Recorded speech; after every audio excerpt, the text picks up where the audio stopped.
Hello, my lovely beans. How you doing? How are things going? I know I've been flaky, and I do apologise very, very much so. It's purely just that time of the year where everything's up in the air, everything's chaos, everything's crazy, and yeah, hay fever. Which I know I keep talking about and whiffling on about, but it's just that whole, I want to give you the best quality recording possible, you know? And as you can hear now, I've still got that rasp to my voice, but it's not as bad as it has been. So when it's good like this, then I like to record. But when it's, you know, the coughing and the spluttering and the snorting and the breathing and the sinuses and sounding like a bloodhound on some sort of scent. I was going to say something else then, but I thought, oh, better not say that. I digress. So thank you all for your wonderful suggestions. I actually did get, sorry, grabbing a bit, Another Fine Myth by Robert Asprin, and it was a really good suggestion. And I've got this thing about books to choose if I'm going to read them. And so I tracked down this paperback copy. So it is a paperback, so just because I couldn't find a digital copy. And I read the first page. I wasn't too sure, but then I opened it up on another page and it said Battle Unicorn, and I was sold. Like, I'm sorry, but if there's a battle unicorn in a book, you know it's going to be a good one. Yay! And we have some good theme tunes. I'll have a little whiffle on about Trapdoor at the end, because I absolutely loved the claymation of Trapdoor. And one of my favourite phrases, oh, globbits, was, yeah, happy days. Anyway, if you enjoyed this recording, please hit the like button, the notifications bell, the subscribe, the share, whichever you'd like to do. It all helps the channel, and I really do appreciate every single one of you, and especially for your kindness and your patience. It's just been, to be honest, it's been a really rough year, but we've got this, and we can do this, and it's all good. Yeah. So, Life, Liberty and the Pursuit of Sausages, J.W. Wells & Co., Book 7 of 8, Chapter the 13. Ooh, unlucky for some. Don't you hate it when people say that? Right then, let's do this thing. Dimly aware that something wasn't quite as it should be, the Black Knight nevertheless adjusted his grip on the handle of his shield, drew his sword, stifled a yawn, and lumbered across the greensward to meet his enemy. The White Knight turned to face him, shield outstretched. There was no R in the month, so it was the Black Knight's turn to strike first. He aimed a devastating blow at the side of his opponent's head, which the White Knight deflected quite easily before countering with a backhand cut to the shoulder. The Black Knight took a long step back, and the slash whistled harmlessly past. "My sister-in-law's birthday today," said the Black Knight. Then he parried high, checked the stroke halfway, and converted it into a low cut to the knee. Unsporting, strictly speaking, but because he was the villain, he was allowed. "Is that your sister in Argyle?" the White Knight replied, moving sideways to avoid the attack and using the same motion to chop down briskly at the Black Knight's wrist. "That's right," the Black Knight said, tilting the edge of his shield to block. "She'd have been 642 today." He lunged at the eye slits of the White Knight's helmet, but a timely parry with the flat of the blade sent the attack off to the side. The White Knight riposted with a cut to the elbow, which the Black Knight's armour absorbed. "She married a Yorkshireman, didn't she?" the White Knight asked. The Black Knight nodded, then swung his sword in a wide flailing arc. Ostensibly, he was trying to crush the top of his opponent's helmet. What he was actually doing was giving him an opening so he'd be able to nip smartly inside the Black Knight's guard, whack him hard on the collarbone, and follow up with a full-strength blow to the head that would end the fight. It was a fairly recent addition to their repertoire. He'd introduced it the year before Sir Walter Raleigh brought back the first potato from the New World, but they'd both got the hang of it, more or less, and the Black Knight quite liked it because it meant he could lose quickly without having to be pounded to a standstill. After all, as he'd explained to the White Knight more than once over the years, just because they were both trapped forever in endless repetitions of a bizarre and meaningless ritual, it did not mean pain didn't hurt. But the White Knight didn't move. He just stood there, his head tilted a little to one side, like a puzzled dog. "You know what?" he said. "Something is wrong." Slowly the Black Knight lowered his sword. "You think so too?" he asked. The White Knight nodded. Quite an achievement for a man wearing a 12-pound helmet. "Don't ask me what it is," he said, "but something's definitely not right. It's been bothering me ever since we started this morning." The Black Knight sheathed his sword. He wasn't supposed to do that. In 7 centuries, he'd never done it. They fought, he got knocked silly and dropped the sword, and when he came back online again at the start of the next time around, the sword would be back in its scabbard at his side. That was probably why it took him 4 goes before he eventually managed it. He waited, half expecting a bolt of lightning to frag him where he stood for breaking the rules. Nothing happened. "It's like something's missing," the White Knight said Narrator's note, can never say that word. Contemplatively. Apologies. And the Black Knight thought, "Yes, that's it. He's right. Something missing. A bit like walking into an empty house when you've been sure there'd be someone at home." They both looked around. It'd been years since the Black Knight had actually stopped and taken any notice of his surroundings. They were still, he noticed, as dull and boring as ever. "What do you think we should do?" the Black Knight said. "Don't know," the White Knight replied. "You feel it too, then?" "Definitely," the Black Knight confirmed quickly. "Something's been bugging me all day, but I didn't like to say anything. Thought it must just be me feeling a bit off colour or something." "You're not feeling well?" "No, I'm fine. Well, a bit of a headache, but I always get a bad head after you've knocked me out a couple of times." Then the White Knight did something extraordinary. Something he'd never done before in all the years they'd been working together. He took his helmet off. "I'm sorry to hear that," he said. "I didn't realise." The White Knight wasn't a bit like his colleague had expected. In fact, he was a round-faced, chubby-cheeked man with small blue eyes and a big ginger moustache. "I did sort of try hinting," the Black Knight said. "Anyway, that's not important. But if I've been giving you headaches all this time..." "Forget it." The Black Knight was fumbling with his own chin-strap buckle.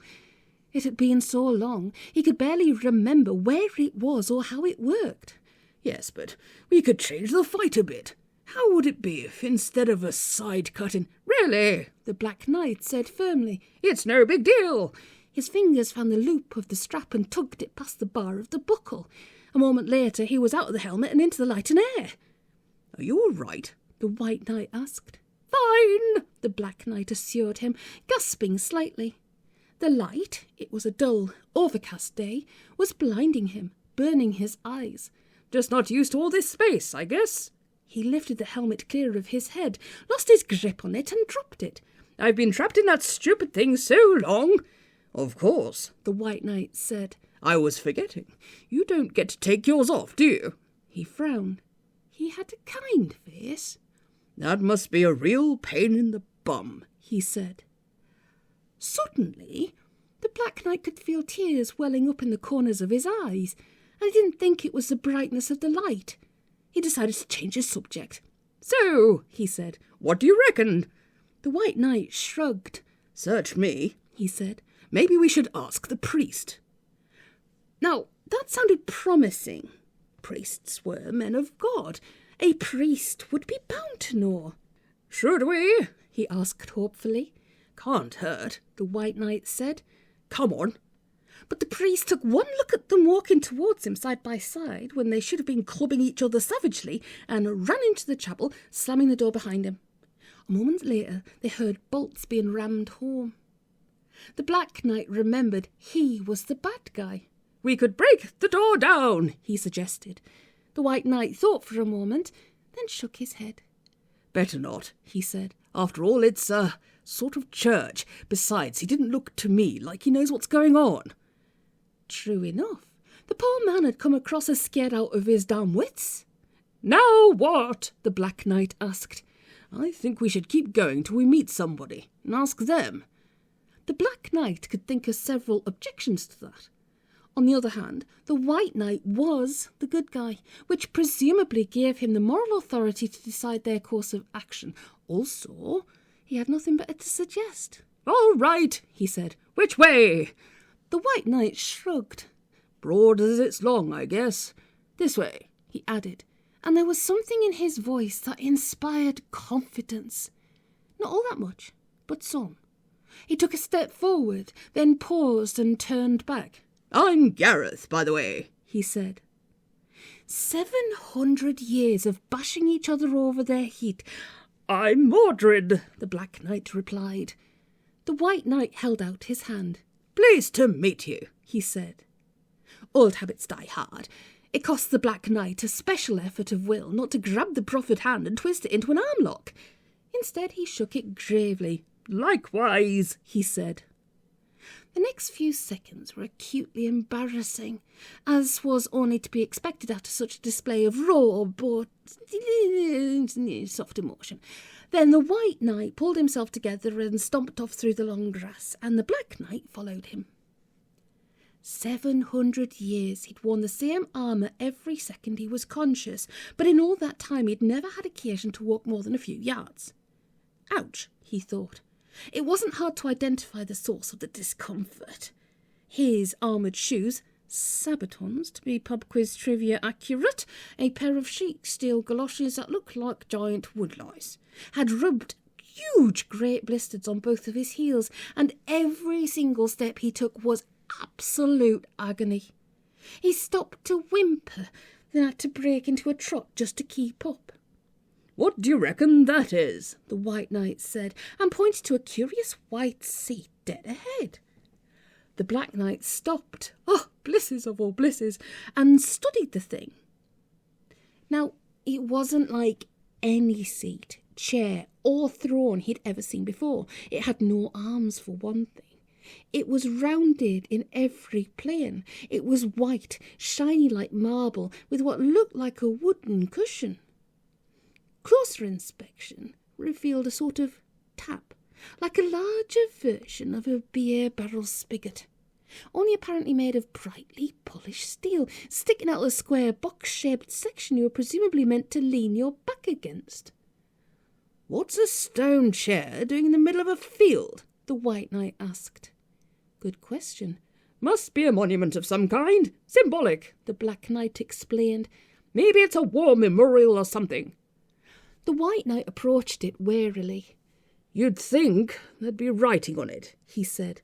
"Otherwise, how's anybody supposed to know what it's commemorating?" He extended one steel-plated finger and gently pressed down on the spigot.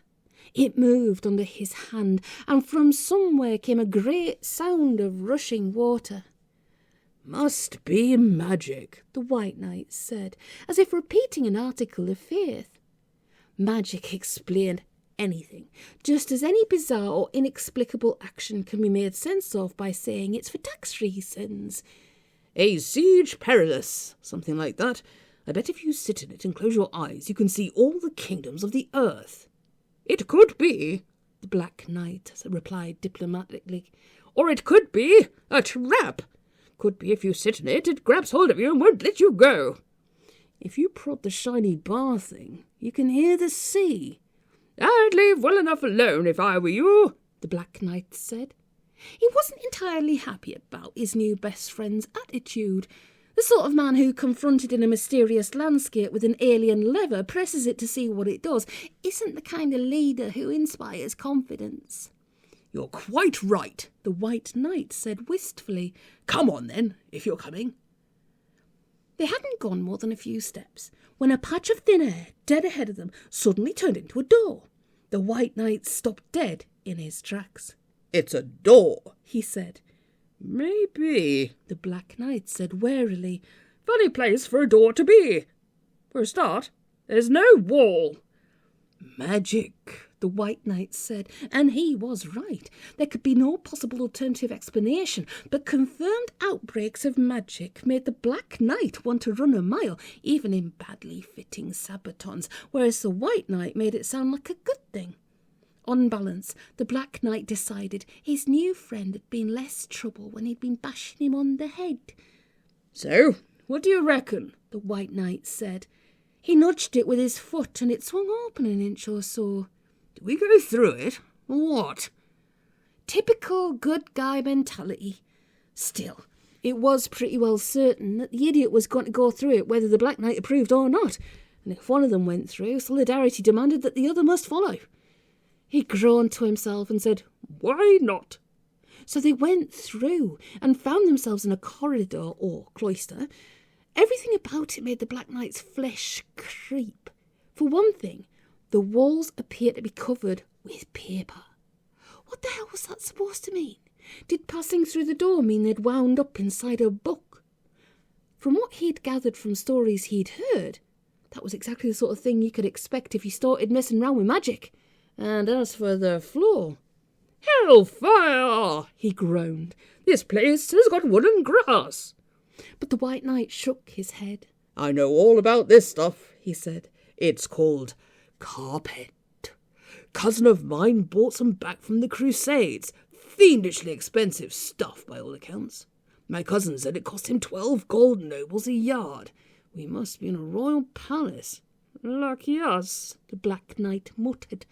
It wasn't too late to turn around and go back, but he knew if he suggested it, the White Knight would only say, "You go back if you want," or words to that effect, and then he'd have to carry on to the bitter end or be shamed eternally. "After you," he said stiffly, and the White Knight tore his attention away from the door and stomped on down the corridor until he reached another door. "Look, there's a glass panel," the White Knight said in an awed voice. "Definitely a palace." The Black Knight took a deep breath. "Did you ever hear the story," he said, "of the wandering knight caught out in a terrible storm who came across a castle in the middle of nowhere? And when he knocked there was no answer. So he went in, and it turned out it wasn't a castle after all. It was the lair of the Troll King. And suddenly a whole load of trolls jumped out of him from nowhere and ate him?" "No," said the White Knight. "Why?" "Nothing," the Black Knight replied gloomily. "Go on then." So the White Knight pushed the door open and lumbered through it, and the room they found on the other side was so weird and strange and unlike anything either of them had heard of that they quickened their pace and kept going until they came to yet another door which opened onto a lane and green grass and fresh air. They stumbled through it and dropped on their knees on the grass, shaking.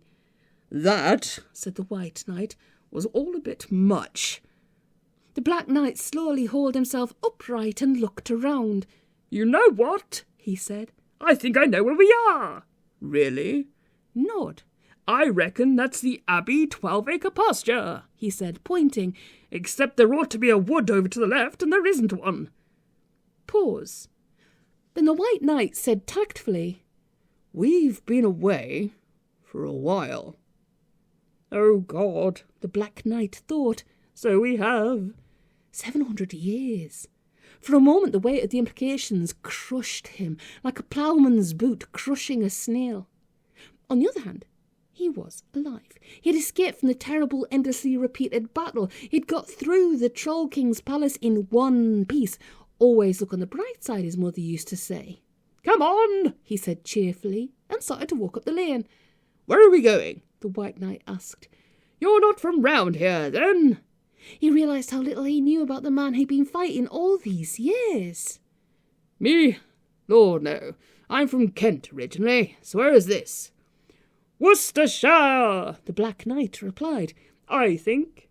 My home territory. I grew up just over that big hill over there. Look, if I'm right, we're just outside Norton St. Edgar."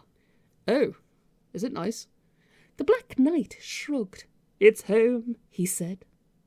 They walked on for a while, and for some reason the blisters on the Black Knight's heels didn't hurt nearly as much as they had earlier, or perhaps he didn't notice, or didn't care. "Home," he thought. "Home, home, home." But home is a location in time, as well as space. They rounded a corner and, "I was right," the Black Knight said. "There is St. Edgar's Church, dead ahead, and," he laughed, "looks like they've turned old blind Watts' cottage into a pub." "A pub?"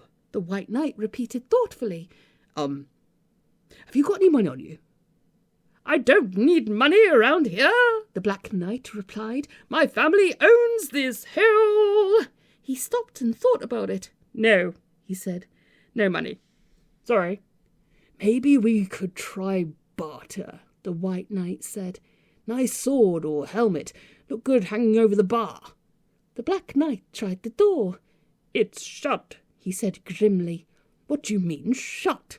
The White Knight demanded angrily. It's not lent. Well, the Black Knight said, it's locked, and there doesn't seem to be anybody about. We could try breaking a door down. Norman was the good guy, apparently. Talking of which, but it had been so long, so very, very long, that he couldn't remember how it had started, how he'd come to meet the White Knight in the first place, to fight with him, to start the endless, pitiless cycle they'd both been trapped in. Why was I the bad guy? He tried to remember. What did I do? Was it just because, when I bought my armour, the only colour they had in my size was black? He considered what little he knew about himself. He didn't feel evil, but presumably they all say that. The sackers of cities, burners of monasteries, oppressors of peasants. Not that he could remember ever having done any of that stuff. And even if he had been bad 700 years ago, surely that was all long since gone and obsolete. Everything that had made up his world had presumably passed away and been forgotten. It occurred to him that an arrow saw with some coarse-grained sandpaper and wire wool would be all it would take to make him the White Knight, and then... "Oh, well," the White Knight said sadly, as he tried to peer through a gap in the curtains. "Better be getting back, I suppose." For a considerable time the Black Knight was so stunned he couldn't speak. "You what?" "Getting back," the White Knight said, "to the Abbey, before they notice we aren't there." The Black Knight shook his head so violently he almost twisted a gudget rivet. "Not likely," he said. "I'm not going back, not ever." "You can't be serious." The White Knight sounded horrified. "Too right, I'm serious," the Black Knight replied. "Nothing on earth could possibly make me go back in there and carry on with that ridiculous bloody farce. No thanks all the same, this is where I make a fresh start." He paused. You can't spend 700 years with someone and not feel anything, even if that person spent all that time hammering on your skull with a 6-pound broadsword. "If you want to go back, that's up to you, but I'm staying." "But you can't." Not an attempt at persuasion, a statement of fact. At the back of the Black Knight's memory, something nasty stirred, prompted by the total conviction in the White Knight's voice. It was true. He couldn't stay here, just like he couldn't flap his arms and fly like a bird. "Why not?" he asked feebly. "You know perfectly well." "Remind me." The White Knight's expression was a subtle blend of exasperation and fear. "Because we haven't got the answer yet, you know, to the question." An answer to a question. How very novel. But there was definitely something tapping inside the eggshell of his memory. Eggshell. He closed his eyes. He'd known defeat 5 times a day, every day for 700 years. Played 1,277,501. 0. Drawn. 0. Lost 1,277,500. But that had just been sword fighting, and it didn't matter. "Oh," he said. "That question. Which came first? The..." "Yes," he snapped. "Thank you. I remember now. You can't leave till someone gets the right answer." "Exactly." The White Knight didn't half sound relieved. "And that hasn't happened yet, obviously." A tiny flicker of hope. "Maybe it has," he said. "Maybe that is why it stopped, and we were able to come out here. Maybe it's over." The White Knight shook his head slowly. "They would have told us," he said. "There'd have been an official announcement, heralds, that sort of thing." He gave the pub door a last pointless nudge with his hip. "No, there's just been some sort of glitch, that's all. When we get back, it'll be business as usual." The Black Knight sagged. Of course it would. And fairly soon all this would feel like it had been a stupid dream. "Tell me something," he said. "After you've won the fight and I've been knocked out." "Killed," the White Knight corrected him. "I kill you." The Black Knight shrugged. Whatever, he said. Afterwards, what do you do? Before it all resets to 0, I mean. So the White Knight told him. The monk, the abbey, the glowing altar, the chicken, the egg. Go now, you are not worthy. And that's more or less it, he concluded. You're kidding. The White Knight shook his head. Always the same, he said. Never varies. I tried doing something different ever so many times, but somehow, I just can't. Suddenly getting cracked on the head, killed even, didn't seem all that bad in comparison. Rather you than me, the Black Knight said. What's it all supposed to mean? Shrug. Come on, the White Knight said. We really should be getting back. Slowly they turned around and trudged back to where they'd come. The Black Knight's feet were killing him. 5 times a day, he thought. I get killed 5 times a day. Frequent dire points and everything. Well, the White Knight was saying, it was fun while it lasted. It'll be something we can look back on. Until we forget about it, of course. The Black Knight stopped. They turned the corner, and from that stretch of overgrown dry stone wall you could see right across the valley. It's gone, he said. What? The building, the Black Knight said quietly. The one we live in. This is where we left it, but it's not here anymore. Chicken, Polly said. Egg, said Don, almost but not quite simultaneously. Mr. Goggerty smiled and shook his head. Gussying's not allowed, he said. You've got to know. That's the rule, he added. Apparently. Don gave him a puzzled look. But there's only 2 possible answers, he replied. Therefore, one of them's got to be right, so... Mr. Goggerty stretched his impossibly long legs. You remember in maths exams, he said. The answer doesn't count unless you show how you got there. Oh. Don slumped in his chair. So, we've got to prove it, is what you're saying. Mr. Goggerty rubbed his chin. I don't think it's like proving it to a jury, he said, as long as you know. That'll be all right, but you don't, do you? Don frowned. Well, no, but it's one of those impossible things, paradoxes. The whole point of it is that there isn't a right answer. Neither, Polly said sharply. That's got to be it. The answer, I mean. Neither came first.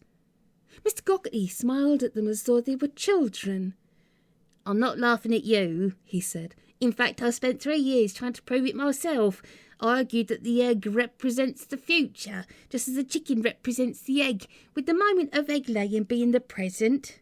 Since any reasonably stable material object exists in all 3 temporal locations, I was here 5 seconds ago, I'm here now, I'll still be here in 5 seconds' time. It's pointless to differentiate between them.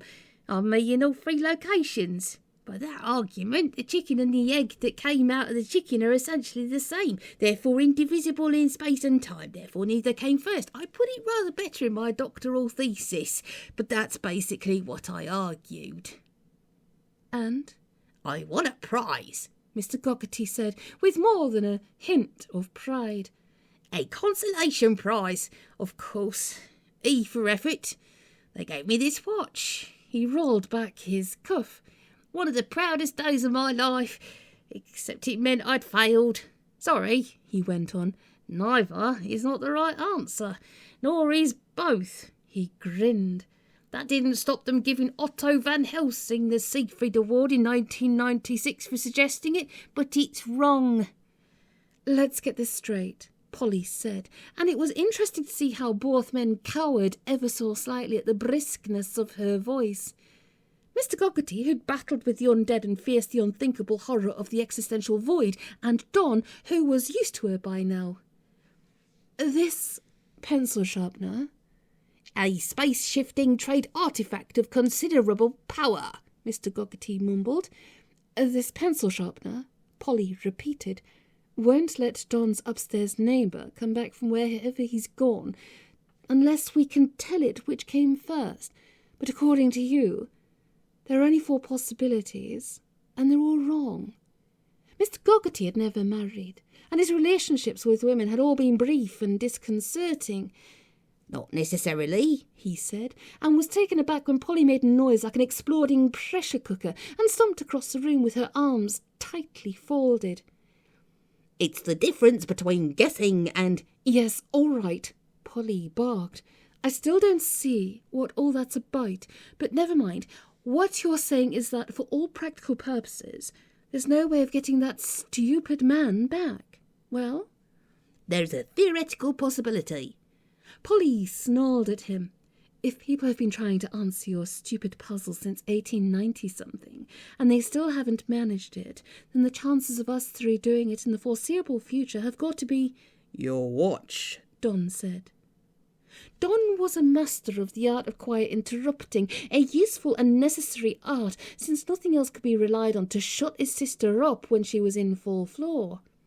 Mr. Goggety nodded. "What about it?"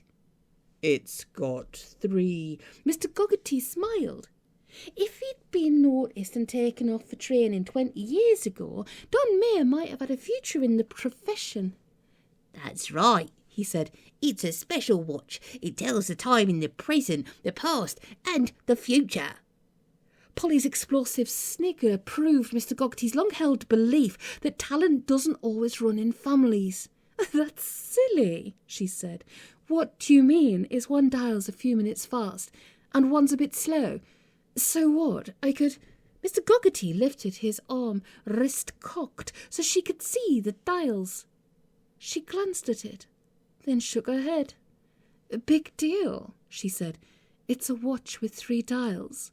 "Let me see," Don said, leaning over her to look. "She's right," he said. "It's a watch with 3 dials.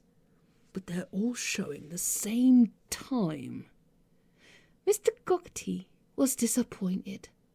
Don had looked at the hands, not the dials themselves, which was why he had noticed that on one dial the numbers ran anti-clockwise, while on another there were no numbers at all. The point, in other words, had gone so far over his edge he could have bounced a radio signal off it.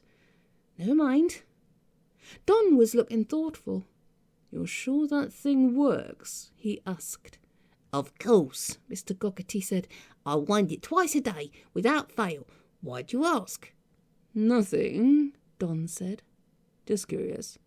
Quite suddenly, he wanted them all to go away so he could just think. "Well," he said with an effort, "thanks ever so much for coming. You've explained it all just fine." "No, he hasn't," Polly objected. "He hasn't explained a damn thing." "And it looks," Don ground on, "as though there's nothing we can do to get that poor man back, so I suppose I'd better forget about it and get on with my life." He hesitated, then reached down the back of the sofa cushions and pulled out the brass pencil sharpener without box. "I think you should take this," he said. "Give it back to the bloke you're working for." "Don," Polly said dangerously. He ignored her. It got just a little bit easier each time. Mr. Goggety was staring at the pencil sharpener a bit like a dog watching a seagull, a bit like a seagull watching a dog, a bit like Stout Cortez in the poem, a bit like the plant supervisor at Chernobyl a moment or so after one of his colleagues said, "Oops." Don was holding the thing out to him, the way a cat brings you a dead mouse, almost pointing it like a gun. "Mr. Horse will be so pleased," Stan told himself. "Or I could save the world. Save the world, tuppence a bag. Not that anyone would thank me for it, because of course nobody would ever know, whereas Mr. Horse paid very good money." "Well," Don said, "take it." A bit like injections, Mr. Goggety thought. As a boy, he had been terrified of injections. It couldn't have been the pain. Someone who got into as many fights as he had wasn't bothered about pain. And anyway, it's only a little prick. Prick. Sorry.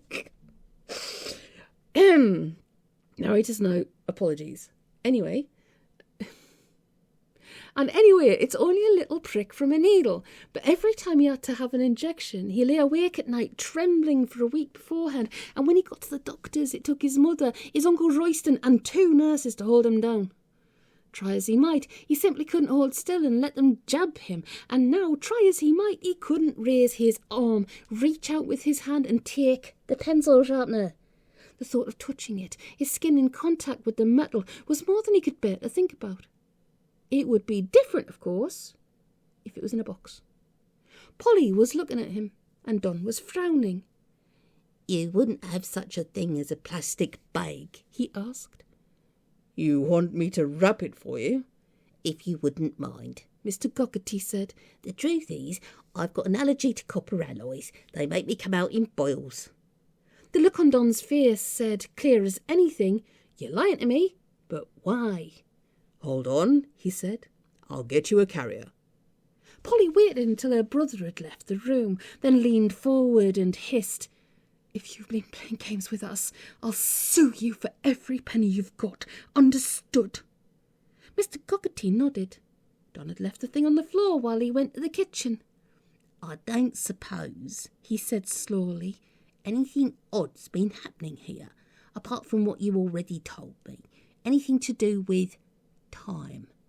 Polly was about to say, "No, of course not." Then Don came out of the kitchen and she remembered. "The fridge," she said. "Fridge?" "The man from the shop called to tell Don when his new fridge was going to be delivered. But that was before we found out the old one had just died." She looked up, just sufficiently worried to forget the lie about the allergy. "Is that the sort of thing?" She had his undivided attention. "The old fridge," Mr. Goggerty said. "Has it been taken away yet?" Don shook his head. "No, they said they'd take it when they delivered the new one." With the speed and grace of a leaping panther, Mr. Goggerty rose to his feet. "Kitchen through there." "Yes, here," Don added. "Don't you want this? I've wrapped it like you asked." Mr. Goggerty snatched the bag from his hand as he brushed past on the way to the kitchen. As he went, it occurred to him that he was quite possibly going to his death, and that there were so many things he'd never done because he'd been too busy, because he'd always assumed there'd be a tomorrow.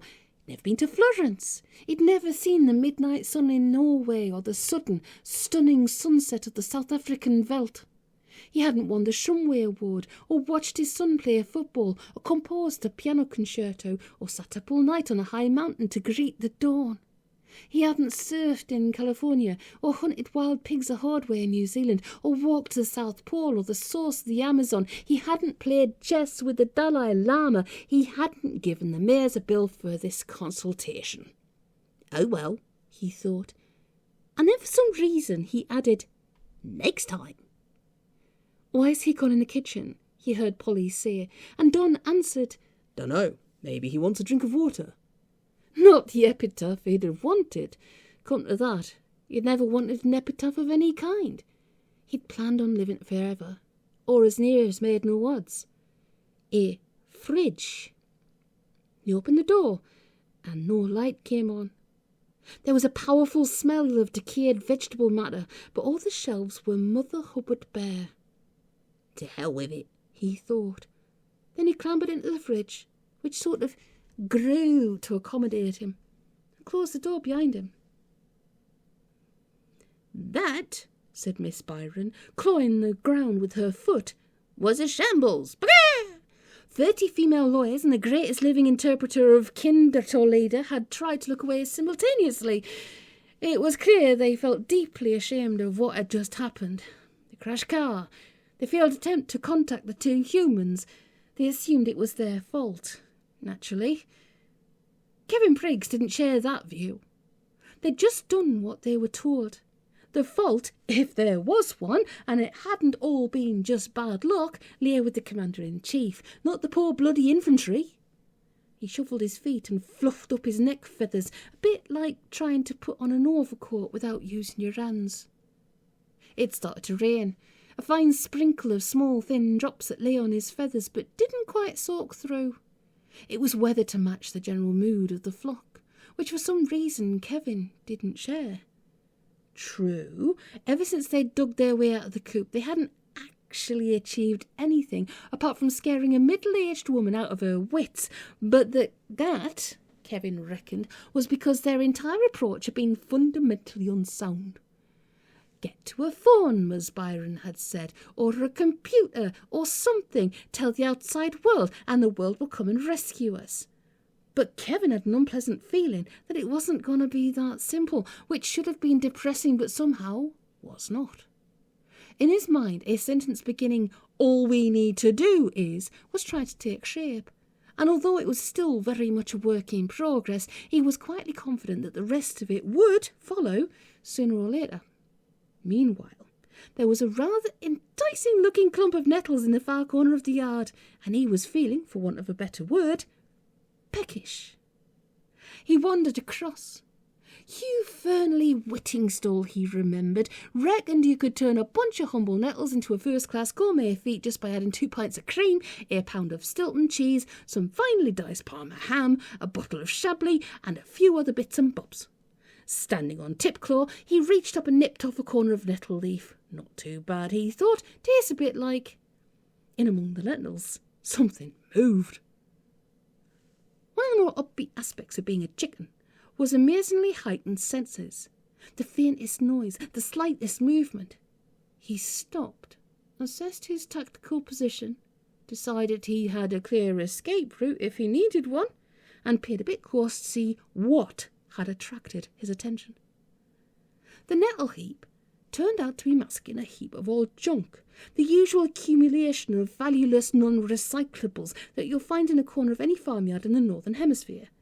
Various bits of discarded or clapped-out farm machinery, a rusty old bike with twisted wheels, an old fridge, some plastic sacks, a tangle of wire, the corroded wreck of a galvanised watering can. It was hardly like finding the lost city of the Incas buried in the undergrowth of the rainforest.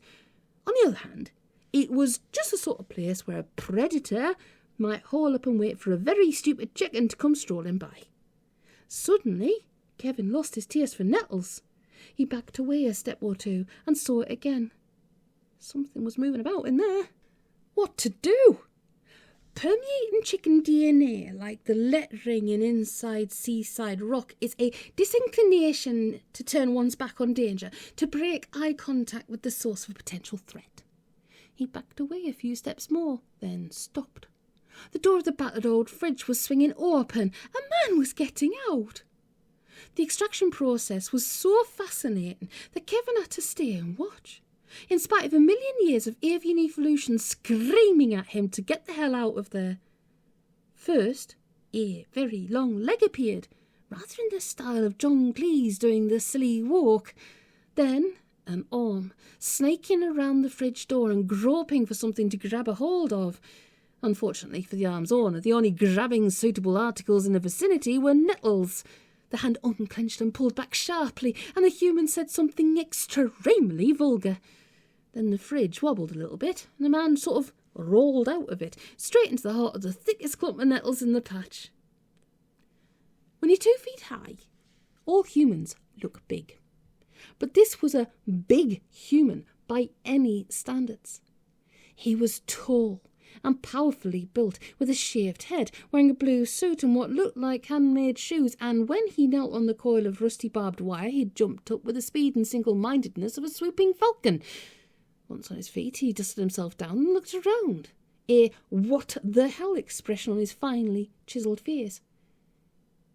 "I can talk to him till I'm blue in the face," Kevin thought sadly, "but he won't understand a word I'm saying.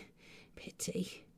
He had the look of a man who knew what he was doing, a resourceful type, the sort of man who might just possibly know how to turn a flock of metamorphosed lawyers back into human beings, although Kevin couldn't help thinking he couldn't be all that smart if he'd managed to get himself trapped inside the derelict fridge. Not that it mattered. Without a means of communication, nothing could be done. The man reached into his jacket and produced a phone.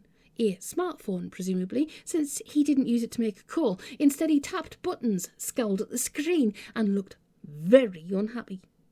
A built-in sat-nav, perhaps, or maybe he was just checking the latest commodity prices on Wall Street. "Look!" said a voice from behind him somewhere. "Look! He's got a phone!" The whole flock started shouting at once. Fawn, look, he's got a fawn. Did you see that? Isn't that a knocker 77-6 said? But the man didn't seem to notice that because he'd become the centre of attention. Just chickens clucking, he must be thinking. Accordingly, when Miss Byron yelled, "Get him," he failed to grasp the nature of the clear and present threat, at least until it was too late.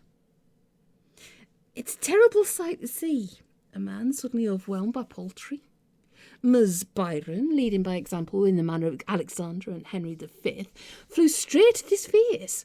Others went for the hands, pitching on his forearms and pecking at his wrists, while Charles, the ex-conductor, perched on his shoulder and sank one substantial claw into the poor bugger's ear. Sheer weight of bird flesh on his arms meant he couldn't lash out or defend himself. Miss Byron had her beak firmly clamped on his nose and was hanging from it, wildly flapping her wings. It was only a matter of time, 3¼ seconds in the event, before the man dropped the fawn. It fell on the toe of his left shoe, bounced twice and landed within easy pecking distance of where Kevin, the only flock member not participating in the general assault, was standing. Kevin looked at the fawn. Well now, he thought, that's convenient. We deliver. It was even facing the right way. All he had to do was stoop, the way he'd been doing on and off ever since the Great Change, and use his hard pointy beak to peck the keys. Using a mobile phone is simple. Piece of cake. If teenagers can do it, so can a reasonably intelligent chicken. The problem, the one and only problem, was that he hadn't got the faintest idea who to send a message to, let alone what to say. Here's not to reason why, though. Kevin's duty, plainly enough, was to secure the phone and remove it to a place of safety before the human had a chance to beat off the chickens. For now they had him at their mercy, but that was mostly due to the element of surprise. It couldn't be long before he drove off his persecutors and came looking for his phone, and if he managed to recover it, the whole exercise would have been a waste of time. Kevin's responsibility, therefore, the whole team, in fact, was depending on him to do his bit. He looked at the phone and stayed exactly where he was. An overwhelming desire not to get involved surged over him like floodwater.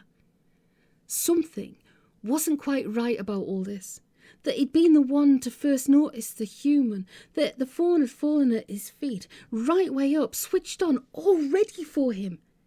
Maybe, having been a chicken for a while, had kick-started his basic animal survival instinct, dormant for so long in the comfortable, complacent security of being human. He couldn't bear to think what Miss Byron would do to him if he let the phone get away. Something extremely violent, he assumed, and along the lines of the French method of producing goose liver pâté. That sort of put paid to the survival instinct theory, but it made no difference. However hard he tried, he couldn't bring himself to do what was obviously required of him. This is hopeless, he thought, as a chicken flew backwards past his ear, thudded into the side of the building, scrambled to its feet and scuttled away squawking. The human was starting to fight back, which meant it could only be a matter of time. He had failed. Simple as that. "You!" he heard Miss Byron scream. "Get that bloody phone! Quick! Too late for that now. Even if he wanted to, he wouldn't have time to shove and nudge it into a place of concealment. 2 more chickens whizzed past him, hurled by a furious hand. Suddenly, he knew what to do. He dipped his head and pecked 4 keys just in time.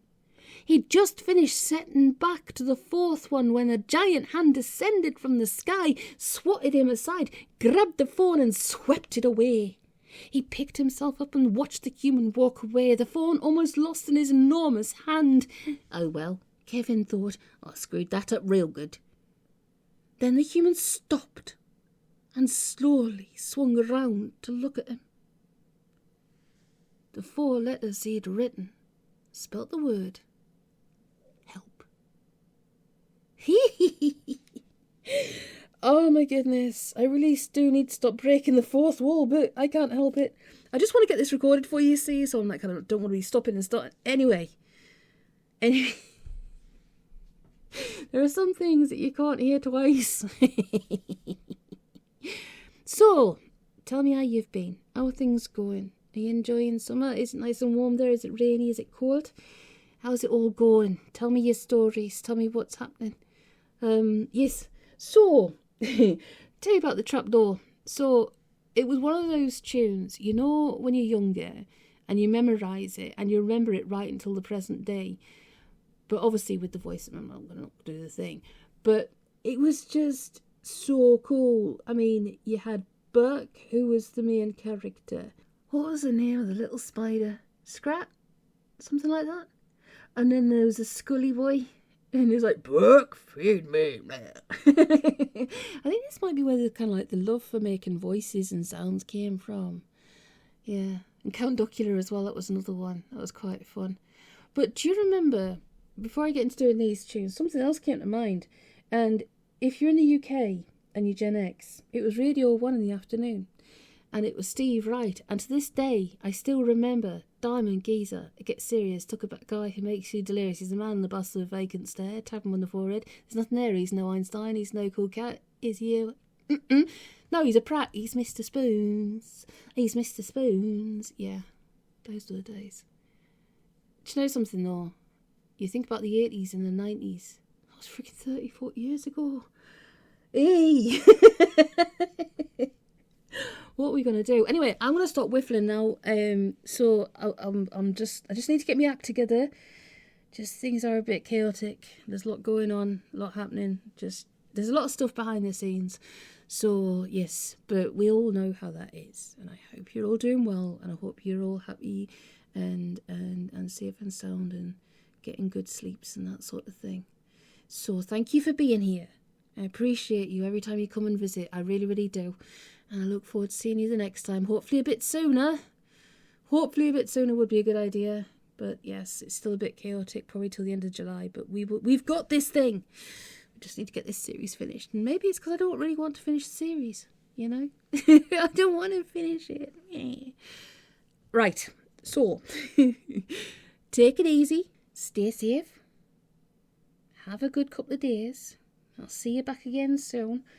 And we will look forward to chapter 14. And I think I might have to do chapter 16. Is it 16 in 2 goes? Because it's huge. Maybe we could sort of like have a live recording session. But be warned, if I did choose to do that, you would see my exceptionally ridiculous verbal tics and cues and rewind, stop, rewind, reverse it, but not in a cool messy way. It has been commented that I do have my own sounds of rewind. Yeah, it's just resetting the brain and the verbalizations and stuff. So, but yes, that's something else to consider. I mean, we could do it. It's just a case of when, time, should we not? Should we do it in 2 goes? Should we do it 1 go? I mean, come on now. Like, chapter 16, I will finish in a minute, I promise. But chapter 16 is 3, 6, 9, 12, 15, 18, 21, 24, 27, 28 pages. That's quite a lot. So generally, I think 15's fair, but 28 would take a good couple of hours. Maybe 3 or 4, I don't know. Anyway, I'm going to stop whiffling. Much apologies. Big love to you as always. Take it easy. Take care. Stay safe. I'll see you in a couple of days, pal. Hey. I'm so sorry.